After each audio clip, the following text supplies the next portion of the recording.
நேற்று வரை நேரம் போகவில்லை உனதருகே நேரம் போகவில்லை எதுவும் பேசவில்லை இன்றேனும் எதுவும் தோன்றவில்லை இது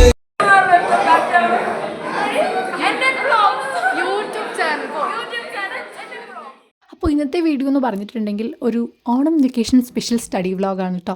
നിങ്ങൾക്ക് വീഡിയോസൊക്കെ ഇഷ്ടപ്പെടുന്നുണ്ടെങ്കിൽ ഡെഫിനറ്റ്ലി ലൈക്ക് ചെയ്യുക, കമൻറ്റ് ചെയ്യുക, സബ്സ്ക്രൈബ് ചെയ്യുമ്പോൾ ബെല്ലൈക്കണമെന്ന് ഓളും കൂടെ ക്ലിക്ക് ചെയ്യുക കേട്ടോ.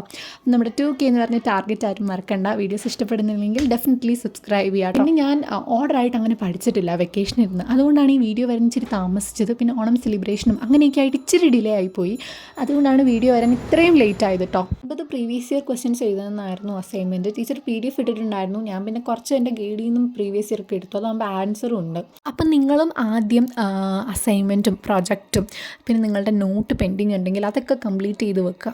അത് ഈ ഒരു വെക്കേഷൻ്റെ ബെനിഫിറ്റാണ് കേട്ടോ. ഇങ്ങനെ പെൻഡിങ് ഉള്ളവർക്ക് അത് യൂസ്ഫുൾ ആണ്. പിന്നെ അസൈൻമെൻറ്റോ പ്രൊജക്റ്റോ ഒക്കെ കിട്ടിയിട്ടുണ്ടെങ്കിൽ ആദ്യമേ ഇത് കംപ്ലീറ്റ് ചെയ്യുക, ലാസ്റ്റ് ദിവസത്തേക്കൊന്നും വെക്കാതിരിക്കുക. അപ്പോൾ നമുക്ക് കുറച്ചൊക്കെ പഠിക്കണം, വെക്കേഷന് പഠിക്കണം എന്ന് ആഗ്രഹമുള്ളവർ ആ ഒരു ലാസ്റ്റ് 2-3 ദിവസമൊക്കെ ഇരുന്ന് പഠിച്ചാൽ മതിയാവും കേട്ടോ. എന്ന് വെച്ചാൽ സ്റ്റാർട്ട് ചെയ്ത് മുഴുവൻ സമയം പോയിട്ടുള്ളവരാണെങ്കിൽ ലാസ്റ്റ് 3 ഡേയ്സൊക്കെ നല്ല എഫക്റ്റീവായിട്ട് യൂട്ടിലൈസ് ചെയ്യുക. പിന്നെ ചിലരൊക്കെ അവരുടെ പെൻഡിങ് ആയിട്ടുള്ള ചാപ്റ്റേഴ്സൊക്കെ കവർ ചെയ്യാൻ ഈ ഒരു സമയം എഫക്റ്റീവായിട്ട് യൂട്ടിലൈസ് ചെയ്യുന്നവരുണ്ട്. നിങ്ങൾക്ക് ഓണം വെക്കേഷൻ വരെയുള്ള ഓണം എക്സാം വരെയുള്ളത് പക്ക ആണെങ്കിൽ നിങ്ങൾ ഈ ഒരു വെക്കേഷൻ അധികം ഒന്നും ഇരുന്ന് പഠിക്കേണ്ട ആവശ്യമില്ല. ഞാനങ്ങനെ വെക്കേഷനൊന്നും ഇരുന്ന് പഠിക്കാൻ ഇഷ്ടമുള്ള ആളല്ല. എൻ്റെ വെക്കേഷൻ കഴിഞ്ഞാണ് എക്സാം ആയതുകൊണ്ട് മാത്രമാണ് ഞാനിപ്പം ഇരുന്ന് ഒന്ന് അത്യാവശ്യമൊക്കെ പഠിച്ചു വരുന്നത്. ഞാൻ ഈ ഒരു വീഡിയോ ഇടുന്ന ദിവസമാണ് അത്യാവശ്യം ഈ ട്രാക്കിലേക്കൊക്കെ ഒന്ന് കയറി വരുന്നത്. ഈ ഒരു വീഡിയോ എന്ന് പറഞ്ഞാൽ 1.5 മണിക്കൂറോളം ഉണ്ടായിരുന്നു, ഫുൾ ക്ലിപ്സും ഇട്ട് കഴിഞ്ഞു. പക്ഷേ ഞാനിത് സ്പീഡിലാണ് ഇട്ടേക്കുന്നത്. ഒരു 15x ആണ് അറ്റ്ലീസ്റ്റ് എല്ലാ വീഡിയോയിലും ഇട്ടേക്കുന്ന സ്പീഡ്, അതുകൊണ്ടാണ് ഈ വീഡിയോ ഭയങ്കര ചെറുതായി പോയത്. പിന്നെ രണ്ടാമത്തെ കാര്യം ഞാൻ പറയുന്നത് work on your weak subjects. അതായത് ഇപ്പം മാത്സ്, ഫിസിക്സ്, കെമിസ്ട്രി എന്തും ആയിക്കോട്ടെ, ഏത് സബ്ജക്റ്റും ആയിക്കോട്ടെ, നിങ്ങളുടെ വീക്ക് സബ്ജക്റ്റ് ഏതാണോ അതിൽ മാക്സിമം വർക്ക് ചെയ്യുക പഠിക്കുന്നവർ. അല്ലെങ്കിൽ നിങ്ങൾ ലാസ്റ്റ് ക്യാച്ചപ്പ് ചെയ്തെടുത്താലും മതി. ഇപ്പോൾ പഠിക്കുന്നവർ എന്ത് ചെയ്യുക, നിങ്ങളുടെ വീക്ക് സബ്ജക്ട്സ് നിങ്ങളൊന്ന് ക്യാച്ച് ചെയ്തെടുക്കുക. അതിൽ നിങ്ങൾക്ക് ഏറ്റവും വീക്കായിട്ടുള്ള ചാപ്റ്റേഴ്സ്, വീക്കായിട്ടുള്ള കോൺസെപ്റ്റ്സ്, ഇനി അതിൻ്റെ ബേസ് ആണ് കിട്ടാത്തതെങ്കിൽ ബ്രിഡ്ജ് കോഴ്സസ് അങ്ങനെയൊക്കെയുള്ളതൊക്കെ യൂട്യൂബിൽ ഇഷ്ടംപോലെ അവൈലബിൾ ആണ്. അതൊക്കെ കണ്ട് എല്ലാം ഒന്ന് സെറ്റാക്കി എടുക്കുക. പിന്നെ നേരത്തെ കണ്ടത് ഞാൻ എൻ്റെ പഴയ അസൈൻമെൻ്റ് ഒന്ന് റീക്രിയേറ്റ് ചെയ്യുകയാണ് കേട്ടോ. അപ്പോൾ അതുകൊണ്ടാണ് ഈ ക്രയോൺസും ഇതും ഏകദേശം അതുപോലെ ഒരു ഡിസൈനാണ് കേട്ടോ വരച്ചെടുത്തിട്ടുണ്ടായിരുന്നത്. ഒത്തിരി അതുപോലെ ആക്കിയിട്ടുണ്ടെങ്കിൽ കുഞ്ഞു പിള്ളേരെ പോലെ ഞാൻ 2 ഫ്ലവേഴ്സൊക്കെ അതിൽ വരച്ചിട്ടുണ്ടായിരുന്നു. ഫ്ലവേഴ്സ് അല്ല, ഇത് എന്താ എനിക്ക് ആ ഡിസൈൻ അപ്പോൾ തോന്നിയെന്ന് അറിയില്ല. എന്തായാലും ഞാനത് പഴയതുപോലെ ഒന്ന് ജസ്റ്റ് റീക്രിയേറ്റ് ചെയ്തതാണ്. അത്യാവശ്യം കുഴപ്പമില്ലാതൊക്കെ വന്നിട്ടുണ്ട്.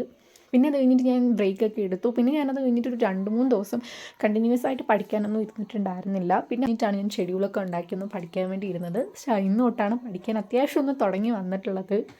പിന്നെ വെക്കേഷന് പഠിക്കുന്നവരാണെങ്കിലും അത്യാവശ്യം സ്ട്രെസ് ഫ്രീ ആയിട്ട് തന്നെ ഈ ഒരു ജേർണി കൊണ്ടുപോകാം കേട്ടോ.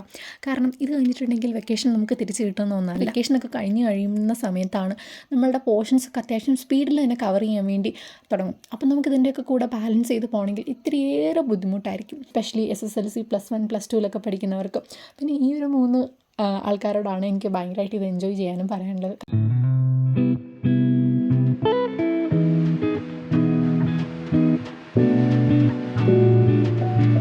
ഞാൻ മലയാളമാണ് പഠിക്കുന്നത്. എനിക്ക് ഈ ഒരു വരുന്ന മൺഡേ ടെസ്റ്റ് പേപ്പർ ഉണ്ട്. സോ അതിന് വേണ്ടി പ്രിപ്പയർ ചെയ്യുകയാണ്. അപ്പോൾ ആരും എന്നോട് ചോദിച്ചിട്ടുണ്ടായിരുന്നു ലാംഗ്വേജ് സ്റ്റഡി ടിപ്സ് പറയാമോ എന്ന്. സോ മലയാളമാണെങ്കിൽ ചാപ്റ്റർ നന്നായിട്ട് റീഡ് ചെയ്യുക, നോട്ട്ബുക്കും ഒന്ന് റീഡ് ചെയ്യുക.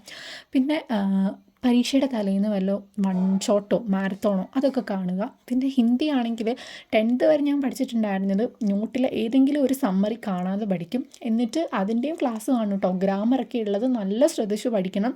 പിന്നെ ടെക്സ്റ്റ് നന്നായിട്ട് വായിക്കുക, കാരണം കുറച്ച് പാസേജൊക്കെ തന്നിട്ട് അങ്ങനെയും ക്വസ്റ്റ്യൻ ചോദിക്കാറുണ്ടല്ലോ. സോ അതുകൊണ്ട് അങ്ങനെയും നോക്കുക. അപ്പോൾ ഇതൊക്കെയാണ് ഹിന്ദിയും മലയാളമൊക്കെ പഠിക്കുമ്പോൾ നോക്കേണ്ടത്. ഡീറ്റെയിൽ ആയിട്ട് ഞാൻ എൻ്റെ കഴിഞ്ഞ വീഡിയോയിൽ പറഞ്ഞിട്ടുണ്ട്, ചെക്ക് ഇറ്റ് ഔട്ട്. എല്ലാ വിഷയത്തിൻ്റെയും ടിപ്സ് ഞാൻ അതിൽ പറഞ്ഞിട്ടുണ്ട് കേട്ടോ. അപ്പോൾ ആവശ്യമുള്ളവരൊക്കെ ആ ഒരു വീഡിയോ കണ്ടു നോക്കുക. എങ്കിലും ഡൗട്ട് ഉണ്ടെങ്കിൽ കമൻറ്റിൽ ചോദിക്കാൻ ഞാൻ പറയുന്നതായിരിക്കും. വലിയ കാര്യങ്ങളാണെങ്കിൽ അടുത്ത വീഡിയോയിൽ പറയുന്നതായിരിക്കും. So thanks for watching. Bye, see you next video.